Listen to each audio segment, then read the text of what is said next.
Live united. Live united. Live united. Live united. Live united. Live united. Vivimos juntos. We live united. We live united. I live united.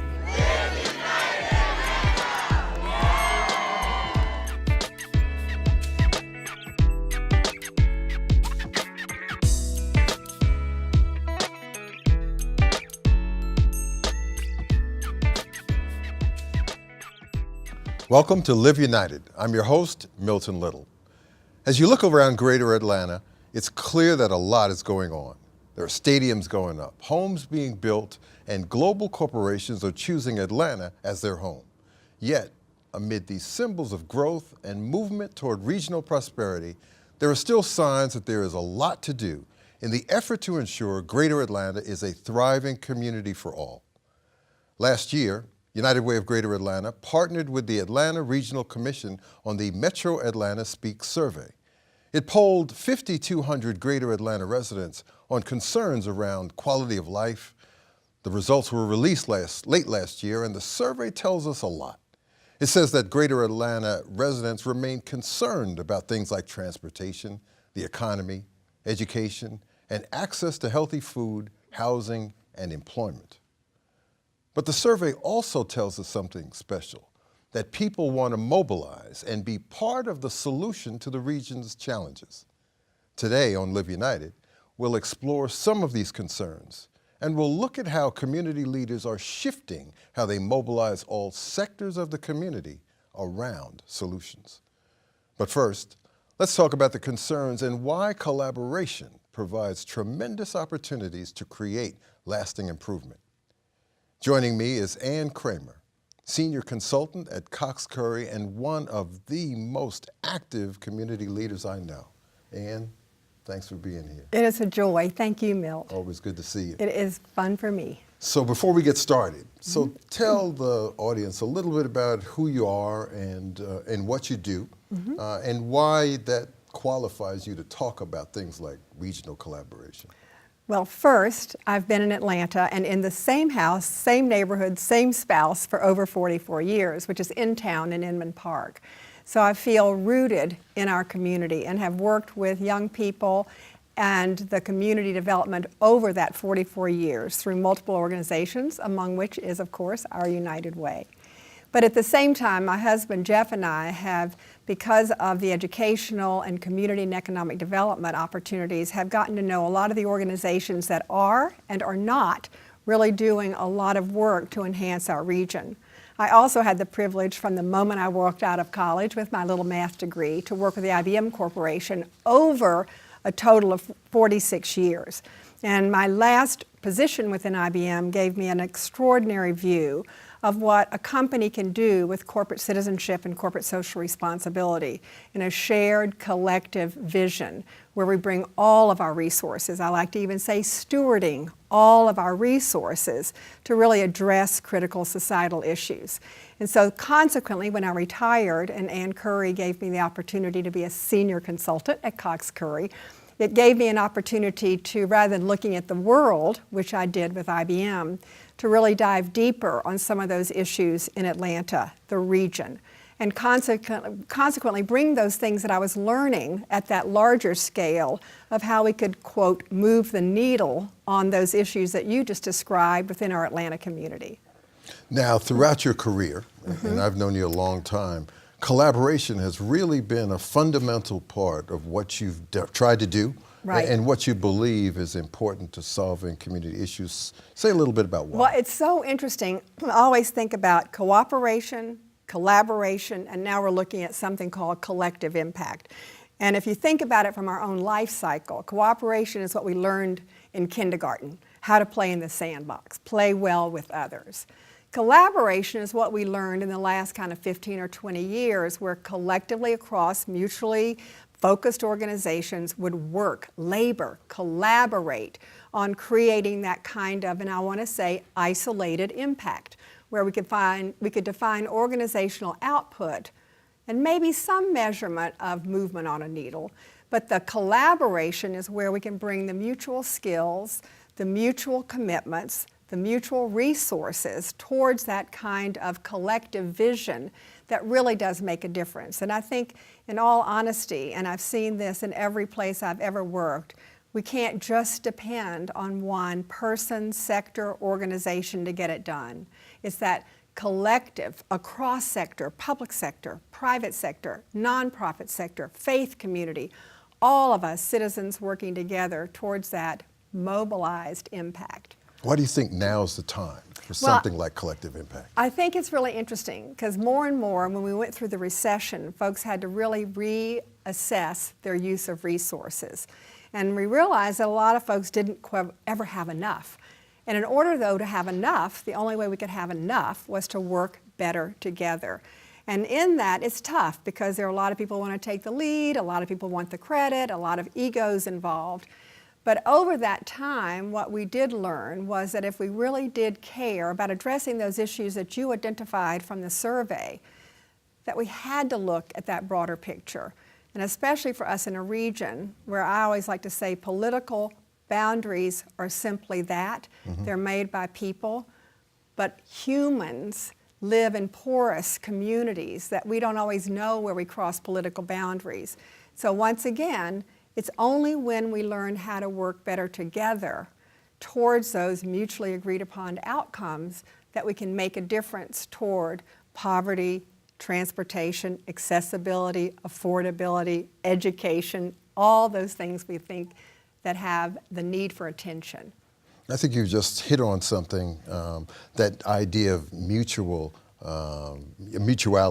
and a focus on a singular set of goals. Is that what makes collective impact different from what collaboration's been all about? I love it, exactly. For collaboration, it is working together. In fact, we kind of even row in the same direction.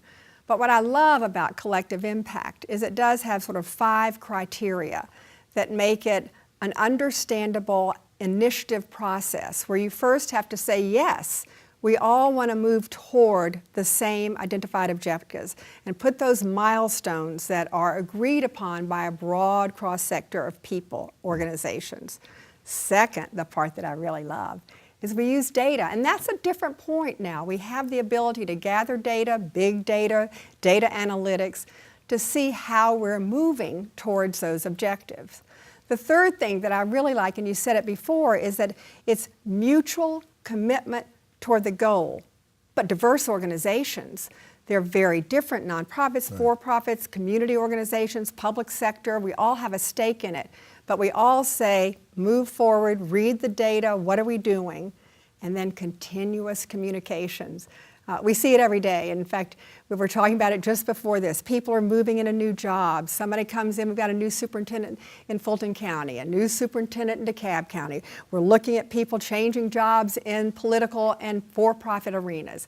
So we have to continuously communicate, keep people all together, but then we also have to have sort of a backbone organization that kind of keeps us all on track. So if you look at those 5 basic aspects, it creates out of the isolated impact to come together in a collective impact where we all understand where I fit, where I'm going, how I'm doing, am I making a difference, so what, and then how do I do it better? But what I also love is it helps us to know where to invest our limited resources in those places that are making a difference. That doesn't mean all big or all small, but in those places that can identify progress towards objectives. You're getting me excited about it. It's so exciting. So let me ask you this. You know, in much of my career, community change is focused on community organizations, it's focused on government, it's focused on a lot of things, and tried, but often not successfully, engaging business. Why do you think collective impact can do a better job of engaging business leaders in the solution of community issues? Well, it's very interesting. One of the things that I loved about when I was with IBM, I worked a lot with our chambers. In fact, was very involved with the U.S. Chamber and involved with many of the chambers in our Metro Atlanta Chamber here in Atlanta. But what we're finding is, again, there is some expectation that businesses are supposed to fill the gaps, or foundations and philanthropy fill the gaps, or government should fill the gaps, or health and human services should fill the gaps. And we're realizing that none of us can fill the gaps. And rather than kind of pointing our fingers, if they were serious about creating a competitive arena, that in fact we want Georgia, we want Atlanta as a region to be competitive, to bring in new jobs, to grow the economy, to increase the talent pool. It can't be just our mayor and governor. It can't just be our United Way. It just can't be our community foundation. It can't just be our chamber with our businesses. It has to be all of us bringing those resources that we have to move the needle. And it's a we statement. All of the folks that I just named are all in communication, and I think that's one of the things that I've seen within this region today, is that we have both the leaders of our Atlanta Regional Commission, Doug Hooker, the leader of our chamber, Hala Moddelmog, the leader of our community foundation, Alicia Phillip, and of course you as the leader of our United Way, reflecting that multi-sector collaboration. But not just the four of you, you've really understood what it means to mobilize folks within the community and to bring together a whole community, like what we're doing with our competitiveness initiative, which I have the pleasure of chairing. I have 800 people now across our region who are caring about education. They never knew each other. And that's just one. So I think that's the critical success factor for our community today, is the recognition, but we're blessed with time who the people are in leadership, as well as their understanding, and you just said it, is what does it mean to do community development? I can't tell anybody what they should do. Sure. But it's how we listen with, learn from, and how we then respond together towards the solutions that we know. And that's where we'll have to end the conversation. That's Thank it. you very much. And thank you so much, Ann, for everything that you do, not only with Collective Impact, but what you've done across this community. You've been a tremendous asset to nonprofit organizations, to Atlanta, to the world through your work at IBM. So to the audience, if you or someone you know wants to help make a greater Atlanta a stronger community, email liveunited at liveunited@unitedwayatlanta.org. Hi, I'm Priya, the spokeskid for United Way, and I'm here to tell you how United Way's Impact Fund makes our community awesome. When you give to the Impact Fund, good things happen. We build teams of nonprofits to work together to help kids stay in school, make sure they have a doctor to go to, and help our communities become better places to live. So what are you waiting for? Give to United Way's Impact Fund to keep making our community awesome. Welcome back to Live United. The video you just watched featured our spokeskid, a Fayette County resident talking about the United Way Impact Fund. When you direct your donations to the United Way Impact Fund, you are enabling United Way to make the biggest impact on community well-being. It's the United Way Impact Fund which allows us to engage in the collaborative work we're talking about on today's show. In the last segment, we talked about a new approach to community collaboration called Collective Impact, a model that brings together donors, volunteers, advocates, businesses, government agencies, and nonprofits to work together on shared goals to realize the vision that we all have for a thriving greater Atlanta. Now, we're going to look at an initiative that provides a very promising example of this new way of work. Joining me are some great friends of mine. Alicia Phillip, president of the Community Foundation for Greater Atlanta, Hala Moddelmog, president and CEO of the Metro Atlanta Chamber of Commerce, and Doug Hooker, executive director of the Atlanta Regional Commission. Thank you all for being here today. We're glad Thanks to for be having here. us. So we want to start with you, Alicia. Just talk a little bit about this idea of the four of us as regional organizations coming together. Kind of unusual, isn't it? In my estimation, and in talking to colleagues across the country, this just doesn't happen. These four organizations are the only four organizations that I know of in this region that look broadly at the region. They look at it from a governmental perspective, business perspective, and for us, philanthropy and the community perspective. And for us to be on the same page, working together, being able to see who can be a leader sometimes and who can be the follower, how we can address community issues is amazingly different than anywhere else. Why do you think now is the time that it all has come together? I just think that I think these the three of you have really made a difference. I've been around the longest. I've been around for 38 years. So the three of you are sort of the newcomers on the block. And the personalities and the ability to say, we want what's best for the region, and we're not going to let egos and institutions and organizational culture get in the way of that happening. And we've come together around something called Learn for Life. What's that? Well, Learn for Life is a regional education partnership, and all that sounds like a lot of words, but in my mind, I love graphics, and I see this pipeline and it's cradle to career. And what we're looking at is across 6 school systems, we're saying we want children to have a seamless experience from the time they start out at the cradle till the time they're in the workforce. And how can we make that happen? What are the supports along the way? I think of them as like drop downs. What are the things that we're doing to make that possible? And overarching, as you heard Ann Kramer say in the earlier segment, is the data. What does the data say along each of those areas? What's the disaggregated data? Is there a particular type of child who's falling through the cracks at a particular age? What school system's doing the best?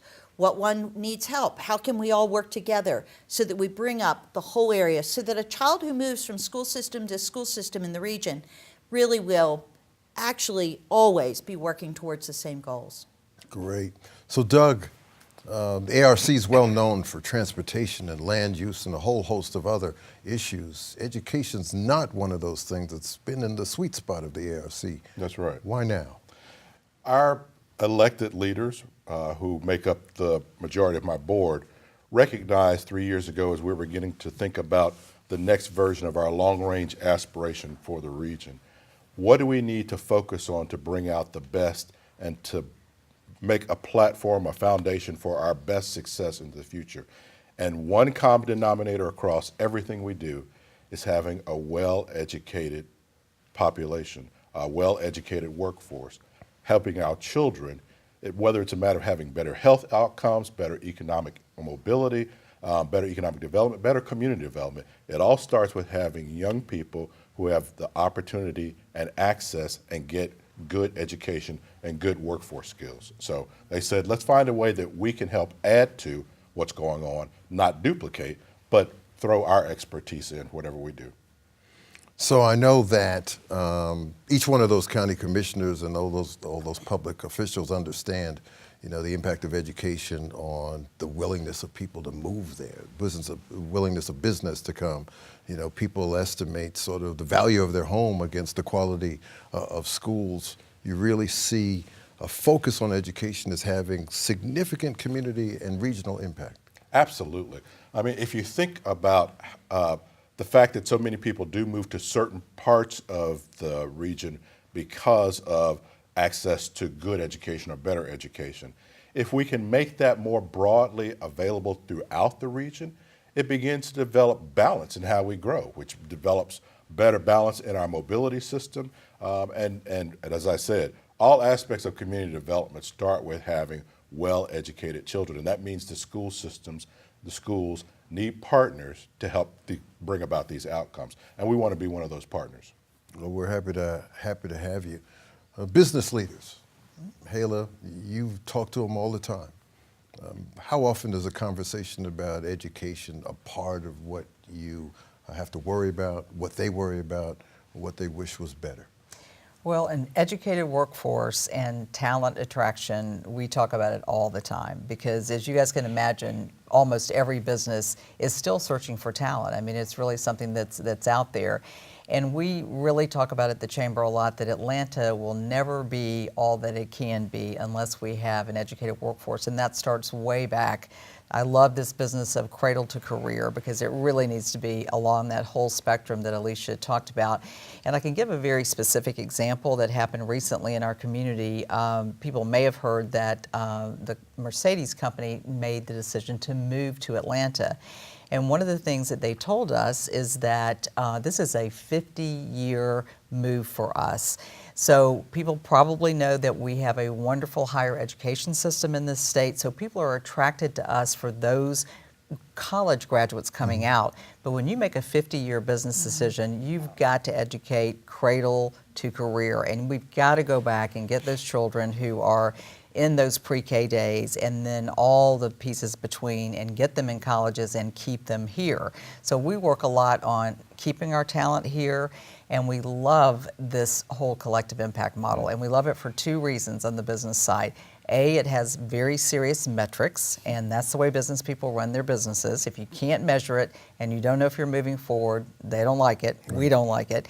And the other piece that we really love is this is about several school systems in this region, and that is something that I think we can all celebrate. And I too congratulate all of you guys on helping us really see some things that we hadn't seen before, and thank you for letting the Metro Atlanta Chamber be a part of it. Well, both you and Alicia talked about multiple school systems. So say a little bit more about why it's special that you've not centered on one, but bringing a regions Well, together. a couple things. One is very practical. The Metro Atlanta Chamber covers 29 counties, so we feel very strongly that we should be trying to help a lot of people and as many groups as we can. And I think we all hope here that if we are successful, or when we're successful with the 6 or so partners we have, that this could be a beautiful thing for the state of Georgia.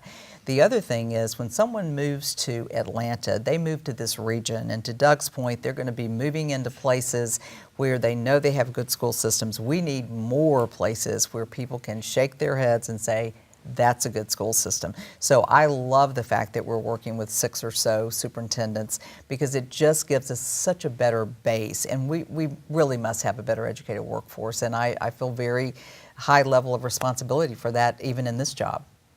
Alicia, you've been, as you said, around a little longer than the other 3 of us, and you work all across the region. Why is it special for you that we come together in the way that Hala talked about, focused on a group of school districts, not simply 1 or 2?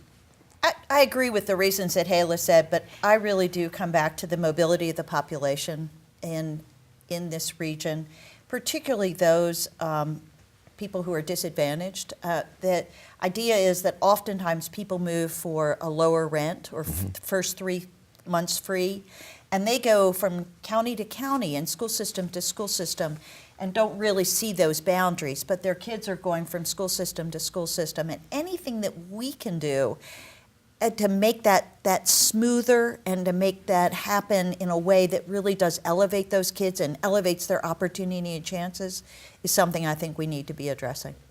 So let's say a little bit more about Learn for Life, because we've sort of used it, we've talked about collective impact, we've talked about where it may in fact get executed, but at its very core, what is the concept of Learn for Life, Alicia? Well, the concept is the collective impact concept. So the concept is you have the 6 school systems, you pull together some key champions, so you have business representation, you have the school systems, you have government elected officials hopefully are going to be engaged, you have all of us that will continue to be engaged as a leadership council that really looks at across that continuum from cradle to career, where do we need to start addressing? What are some of the ways, and what are the data points? Where can we do a report card that says, here's where we are now, disaggregate the data, where do we need to move? Where do we need to address our time and our talent to moving things forward so that we begin to really meet all those metrics along the way and have a high achieving 6 school system set for our kids.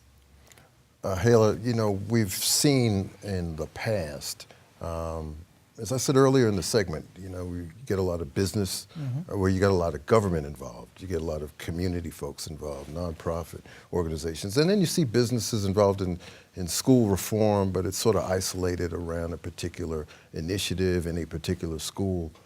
What's going to be different about how we try to engage businesses on a regional education strategy? Yeah, I will tell you, and I've already had some feedback from my board that what they like about Learn for Life and the collective impact model is that it's not just isolated help, that it's really trying to fix the whole region.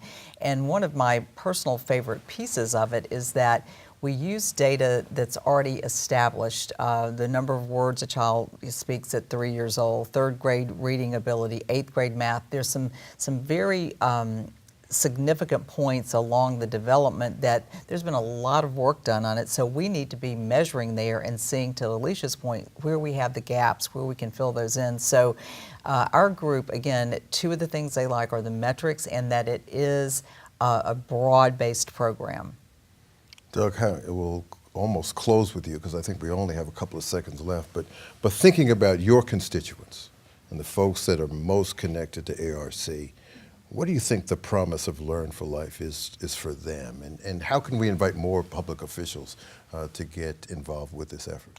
I think the promise that they see that really speaks to the essence of collective impact in this particular program is the ability to share best practices and share experiences across all the 6 school systems and their partners, their non-education partners, their business partners, their philanthropy partners. And so that's something that right now we don't see a lot of, but having us all engage together from a regional perspective, and that's something that ARC does for most problems that we try to address in the region, is that sharing, because no one school system is all good, no one school system is all bad. They all have something they can teach each other, and that's going to be the beauty of this. Well, we'll ask you the last question, Alicia. So we're talking about education today. We've got 4 big and fairly well-known regional organizations sort of connected around this. What could we do tomorrow? I mean, what's the next set of community and regional issues that the 4 of us may decide are ripe for collaboration among us? I think this is going to be a big one and probably will take us quite a while, and we will be working on this for a long time because it's not a quick fix. But I do think that civic engagement is a really key issue for all of us. I think in different ways really needs to have a mobilized and engaged citizenry across the region. And I think I see hope in the future for us to be able to really look to that. Well, the region prides itself on something called the Atlanta Way, so let's see if we can't make a new definition of Atlanta Way. If you want to learn more about Learn for Life and you want to know how you can get engaged in the work, you can visit our respective websites, unitedwayatlanta.org, atlantaregional.org, metroatlantachamber.org, and cfgreateratlanta.org. Thank you all for being here. You can also email us at liveunited@unitedwayatlanta.org or tweet us at UnitedWayATL. Thanks for watching. Thanks, my guests, for coming here. And ladies and gentlemen, we'll see you next time.